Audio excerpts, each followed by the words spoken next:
everyone, and welcome to MeowMix, the Carolina Panthers podcast. My name is Steven. My name is Jerry.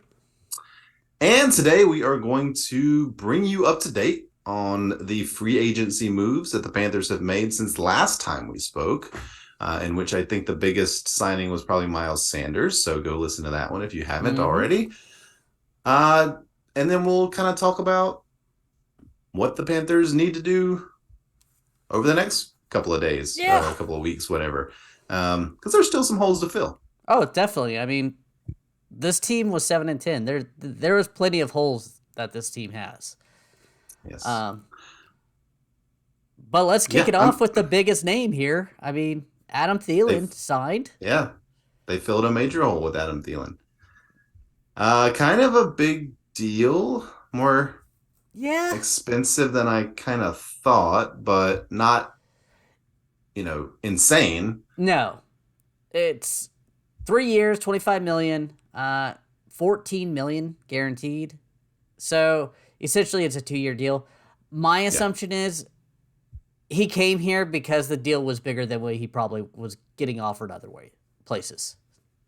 That's probably he was on Pat McAfee, and I haven't watched the interview, but I kind of read a little bit about what he said, and apparently he did not think he was going to end up in Carolina when he first came to visit.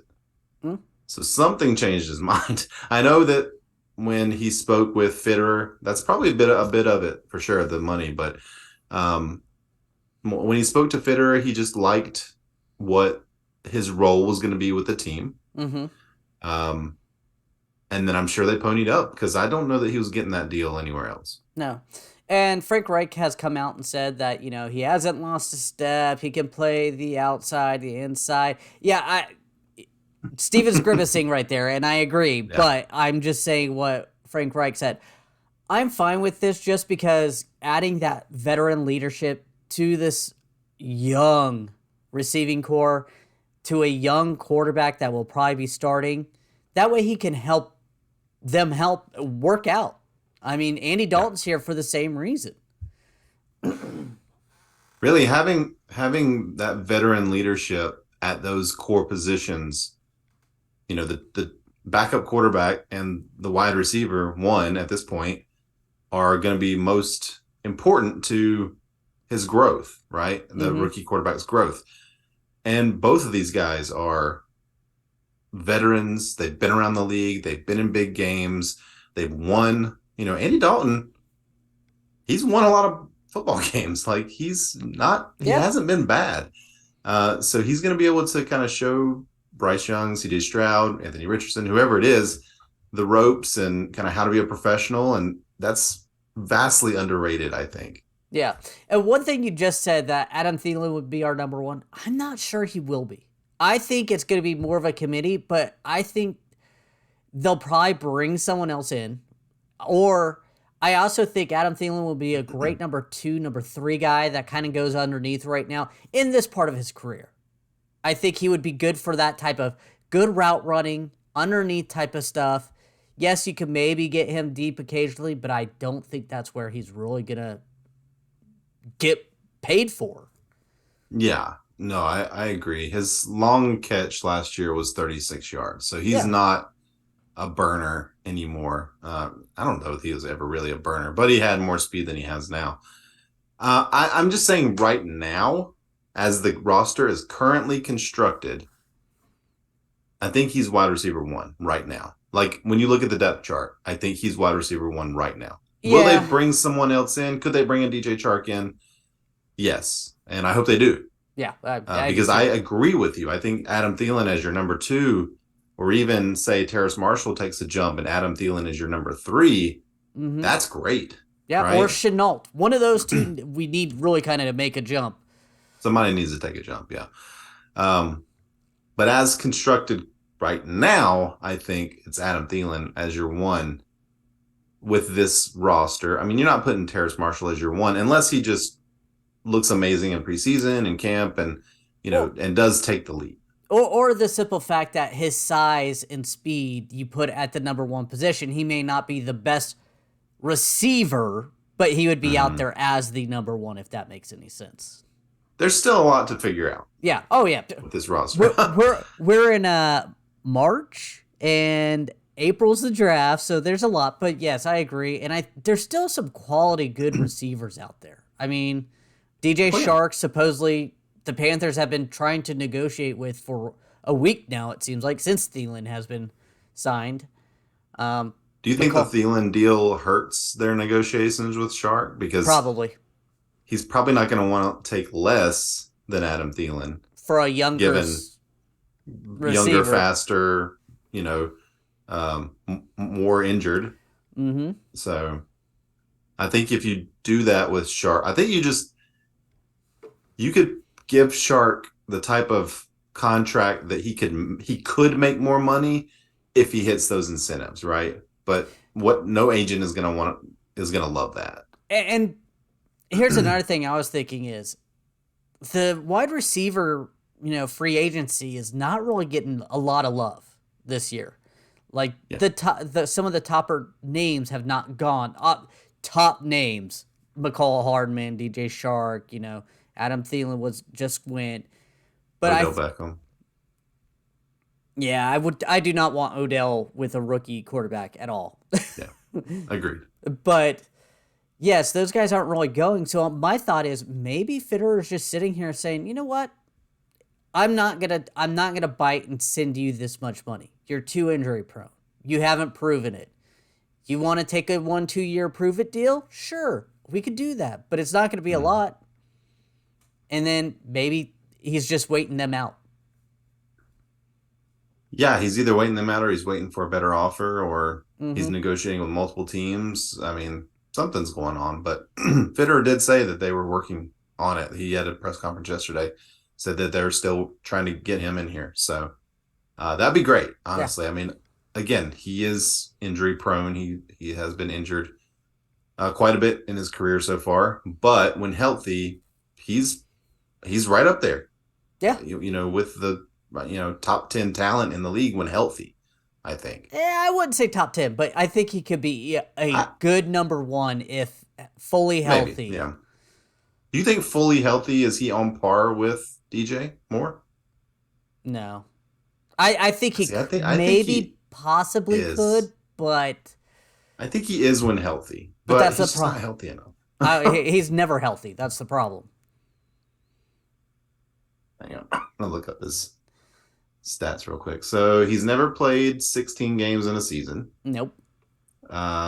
His best season was with Jacksonville 2019. He made the Pro Bowl. He played 15 games, 73 receptions, 1,008 yards, and 8 touchdowns. So touchdown wise, he has more in a single season than DJ Moore ever had. He also had a rushing touchdown that season. So, but again, the next year, 12 games, 4 games, 10 games. Yeah. That's his flaw. Yeah. So, What he really yeah. needs is Blake Bortles to throw to him again to have that 1,000. I If was only we just, could have gotten Blake Bortles as our backup. in all honesty, I was like, who threw for 1,000 yards to him? And then I was like, oh, Blake Bortles. That one year they were actually pretty good. Yeah. Yep. So Thielen is here. That's good. Also re-signed as of today. Henry Anderson's back, Yeah. defensive end. Yeah. I've Oh, heard some people say that they think he's going to be better in the 3-4 than he was in the 4-3. I don't know, for sure if that's the case. I know he wasn't super impactful here. He didn't play a lot. no. Was injured. He actually did play over under. Do you know how many games he played last year? 6. Okay, so you would have gone under. He played 11 games for us last year. Hmm. And the fact that that surprises both of us, I think tells you all you need to know about his production on the field. Let me read you his stats. Okay. He had 18 tackles in 11 games. He had 0 sacks. He had 0 fumble recoveries. He had 0 forced fumbles, 0 interceptions, 1 QB hit, 3 tackles for loss. Last year, he made $1.1 million on a 1-year deal. This is another 1-year deal. I'm going to guess it's going to be very similar, if not slightly less. I don't know what the veteran minimum is, but probably that. Yeah. if I had to guess. Wow. Yeah. 201 snaps last year. That's a lot. That's more than I thought. PFF actually has him rated as 65 overall. His run defense is Okay. better than his pass rush, obviously. Um, I think this guy's gonna Henry Anderson's gonna be the backup slash the guy trying to make the roster at the end of the day. You know, maybe he is I like better that. as a 3-4 end instead of the 4-3 end. Yeah.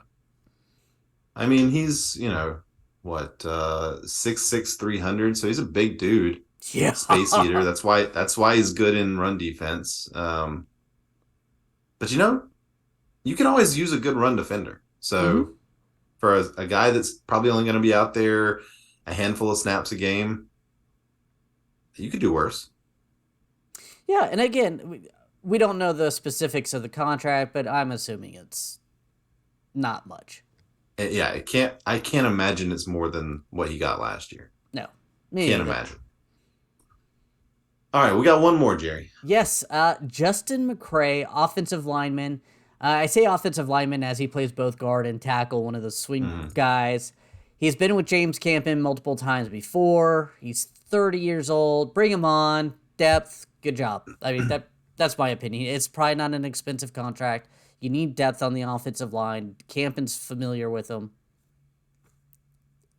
yeah, If you he have an issue with this guy coming on, I don't know why.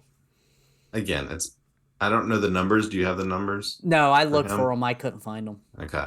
I can't imagine it's a lot. No. We need depth at that position because we're dealing with Christensen and Corbett major injuries coming into the season. Like Mm-hmm. there's going to be playing opportunities for McCray and the other offensive lineman that we brought in Oh, I can't think of his name yet. last But week that I yeah. can't remember his name. But um, again, this isn't like a sexy pickup, No.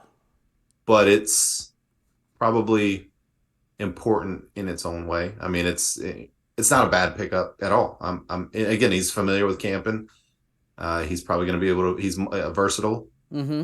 so I like it. It's Yeah. fine again, as long as it's not some crazy number, which I can't imagine it is. I'm happy with Hey. Matt Rule is gone. We're not offering up tons of money to Pat it. Elfline. True, true. Yeah, this guy would have gotten like what 100 million under Matt Rule. Just kidding. Yeah. Did you? He would Oh, have gotten a lot. you mentioned Scott Fitter's interview. Did you kind of hear Mhm. that slight dig that he threw at Matt Rule about Frank Reich? He No, he was or I talking didn't about catch it. Maybe. how Frank Reich knows what the guys he wants to play to bring back, but he actually has a reason. Unlike some other coaches, Mm. he's kind of said it like that. I was like, whoa. I like that. I like that. I was thinking today, I was like, why does this off season feel so different? Because we've had off seasons where we brought in, some exciting, like we made trades, we did some exciting things. Yeah, But it feels like there's a plan. it really does. It's surrounding this rookie quarterback who we don't know with viable pieces around him. Even if the receiving core is probably going to be worst 10 in the league. I mean, you Maybe. trade Yeah. away DJ Moore, you're going to probably have that. You trade away him, you're still going to have that, but you're going to have veterans around him. You're going to have a quarterback that has been to the playoffs, who's been the guy before. You're going to have a coach who's been the guy before, who's been to the playoffs, who's been to the Super Bowl. You're going to have coaches all around knowing this. Mhm. Offensive line is so much better than 2 years ago. They're growing. Yeah. Their priority, bring back the veteran center who dynamically changed the offensive line last year. Bradley Bozeman. First thing. And who's just a good dude and good in the community. And, I mean, that was important to bring him back for many reasons, not the least of which being his talent on the football field. But yeah, I mean, that's kind of what it is, right? Like, it seems like every move that's been made this offseason wasn't made for, Matt Rule's familiar with this guy. He played for him in Mm-hmm. college, right? There's none of that crap. Like even like Paris Campbell, wide receiver. Uh, I think most of us were expecting him to be on the team because he's familiar with Frank Reich, because that's what we've been conditioned to believe over the last few years. Yeah. But Frank Reich obviously didn't. I mean, you saw the deal that he got, it was 1 year, 3 million. Like we could have easily given that, but Frank Reich didn't want him. It Yeah. seems. And Frank Reich probably So was like, he probably wants too much. I don't think he's worth that. Something like that. I mean, yeah, Frank Reich is bringing in the guys that he thinks are the right guys to surround his rookie quarterback, not people he's familiar with, comfortable with, has known for 10 years, sat in their living room when he recruited him in college. That doesn't. Nobody cares about that. That doesn't matter in the NFL. no. And we finally have a coach, a GM who has power now, and even an owner, it seems like, and Tepper, who's learned from his mistakes, has brought in the right guys, and it's just exciting. It really is. And these moves are, again, it's so hard to be cutting backflips over Justin McCray and Henry Anderson's signings right now. Sure. I mean, yeah, Adam Thielen, I feel like is an overpay, but I think you're overpaying to get that veteran leadership into this team and making sure that that quarterback has a solid receiver out there. Oh, I forgot Hayden Hurst too when I was mentioning all the people that he's brought in Yeah. and surrounded. Yeah. I mean, big tight end who's got good hands. Like, how important is that to a rookie quarterback, right? Yeah. But Thielen, like, just to get back to him real quick, you say an overpay, and I tend to agree with you. You look at his stats, obviously 2017, 2018, he had, over 1,200 yards both seasons,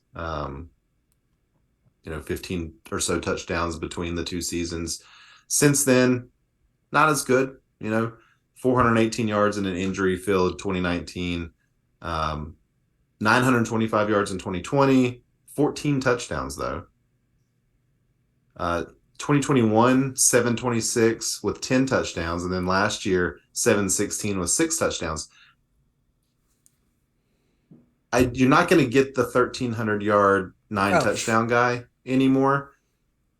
But when you look at the whole package, like you mentioned, with the leadership, with the, ability to pass on his knowledge to the young guys, we have young receivers on this team.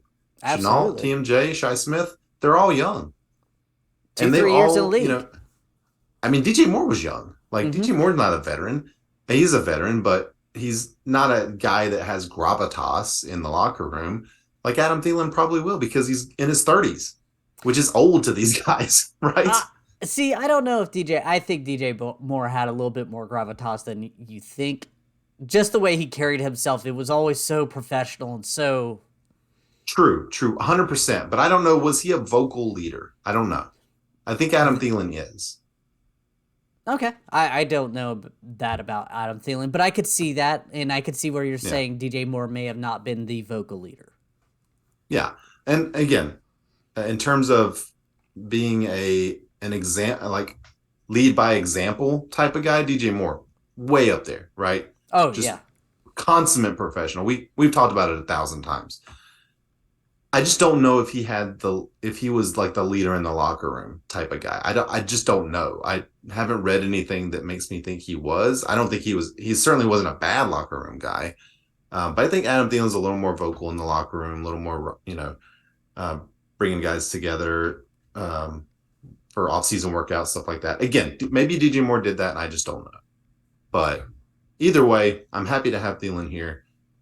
He doesn't replace DJ Moore by any stretch of the imagination on the field, but hopefully, like you said, he can do some of those extra things that makes the contract worth it. Yeah, 100%. I know I'm happy with the signing. You've got to give to take, and I really like the offseason so far, just surrounding the offensive coordinator. Now, with that being said, I do think that maybe bringing in another wide receiver, which we talked about, bringing in a suitable cornerback besides, J.C. Horn, because when J.C. Horn and Dante Jackson went down, C.J. Henderson looked awful. Keith Yeah. Taylor looked awful. I think bringing in someone else is almost a must, in my opinion. I don't know if you can bank on a rookie coming in to save you. Well, yeah, I mean, we've seen rookie corners be pretty good in the past, but normally they're pretty high picks. Um, like be good immediately is what I mean. Mm-hmm. You know, you can have the fifth round corner like Josh Norman become an all pro, but it takes a few years, Oh right? yeah, absolutely. And I would, Fitterer said that second pick, pick 39 was going to be best player available. Makes So sense. it could be a corner, could be a safety, could be a wide receiver. Probably not going to be an offensive lineman, Probably not but going it to be could a be. quarterback. Probably not going to be a quarterback. Um, but we're thinking free agency here, but we have a decent amount of draft picks, and it would not surprise me at all if that 39th pick turns into pick 51 and 68 mm, and 103, and and they just do what he did his first year here, trade back-a-thon and get a ton of guys in here to see what clicks. I don't think we got a ton of great players from that the last time he did it. no, we'll Tommy have to go back. Tremble, TMJ. Yeah, we'll need to go back and look at that. But either way, good off season so far. Anything more exciting happens, we'll be here to talk about it. But I think the majority of signings have probably happened. I Yeah, do think there could be a wide receiver. There will probably be another wide receiver. if it's Will it be fun, we'll. Shark? I don't know. I was like, if it's fun, we'll probably do a podcast on it. If it's not fun, we'll just be pop it We'll out just, with we'll, other news. yeah, we'll talk. We'll talk about it. Yeah, we'll talk about it, but it may not be its own thing. So, all right, Jerry. Well, anything else? No, I mean that's it. I mean, it's free agency is not done, but it's winding down. There's still a few big fish out there, but for the Panthers, we still have some draft or some money left, but I don't think we're giving out a $65 million contract to anybody. So No. don't expect that big signing. But a guy like Shark, a guy like Hardman, there are guys out there that can come in and be productive that aren't going to break the bank, and Yep. that's what we're looking at now. All right. We want to thank everyone for listening. If you like the show, please let your friends know. Please follow us on Twitter at MeowMix Podcast. If you have any questions or comments, you can email us at mailbag@meowmixpodcast.com. And if you leave us a 5-star review with a comment on Apple Podcasts, we'll read it on the show. My head is not as big as it appears on the screen. I'm just saying. It is bigger. Until next time, everybody stay safe out there and keep pounding.